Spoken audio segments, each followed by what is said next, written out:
എന്റെ പേര് മാർട്ടിൻ എന്നാണ്.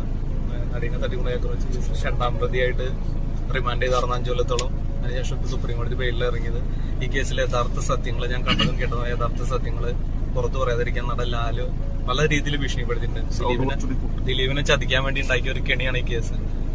ഒരുപാട് കാര്യങ്ങൾ, സത്യസന്ധമായ കാര്യങ്ങൾ തുറന്നു പറയാനുണ്ട്. ഇതിന്റെ പേരിൽ എന്റെ ജീവന് വരെ ഭീഷണി നിലനിൽക്കുന്നുണ്ട്. ബഹുമാനപ്പെട്ട കോടതി മുമ്പാകെ ഇതിലെ രഹസ്യമായിട്ട് യഥാർത്ഥ സത്യങ്ങൾ ഞാൻ രഹസ്യമൊഴി കൊടുത്തിട്ടുണ്ട്. പിന്നെ ഇതില് യഥാർത്ഥത്തിൽ ഈ കേസിൽ പുറത്ത് കാണുന്നുള്ള കാര്യങ്ങളല്ല, മാധ്യമങ്ങൾ ഉണ്ടാക്കിയേക്കുന്ന കഥകളാണ് മൊത്തം പുറത്തു വന്നേക്കുന്നത്. യഥാർത്ഥത്തിൽ നടന്ന കാര്യങ്ങൾ ഇതൊന്നുമല്ല. നടീനെ ആക്രമിച്ചു എന്ന് പറയുന്ന കാര്യങ്ങൾ വെറുതെ. പൾസർ സുനിയും നടൻ ലാലും മഞ്ജു വാര്യറും രമ്യ നമ്പേശനും കൂടി ഗൂഢാലോചന നടത്തി ഉണ്ടാക്കിയ ഒരു കള്ളക്കേസാണ് ദിലീപിനെ തകർക്കാൻ വേണ്ടി ഈ കേസ്. അതിന്റെ യഥാർത്ഥ സത്യങ്ങൾ എനിക്കറിയാം.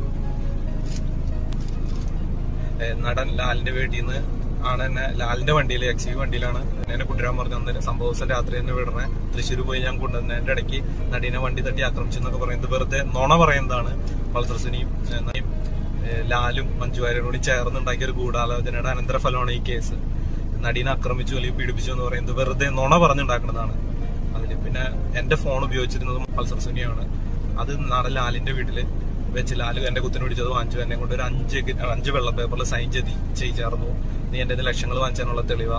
ഈ കണ്ടതും കേട്ടതുമായ യഥാർത്ഥ സത്യങ്ങൾ പുറത്തു പറയുമെന്ന് പറഞ്ഞ് ലാലും പ്രൊഡ്യൂസർ ആൻഡോ ജോസഫും പിന്നെ ലാലിന്റെ മകൻ അനൂപ്, എക്സിക്യൂട്ടീവ് പ്രൊഡ്യൂസർ അനൂപ്, ലാലിന്റെ മകൻ ജീൻ പോൾ, ഇവരെല്ലാവരും അവിടെ ഉണ്ടായിരുന്നു. എന്നെ ശരിക്കും ഉപദ്രവിക്കുകയും ചെയ്തു. അത് കഴിഞ്ഞാണ് യതീഷ് ചന്ദ്ര IPS എന്നെ ഹാൻഡ് ഓവർ ചെയ്യണേ.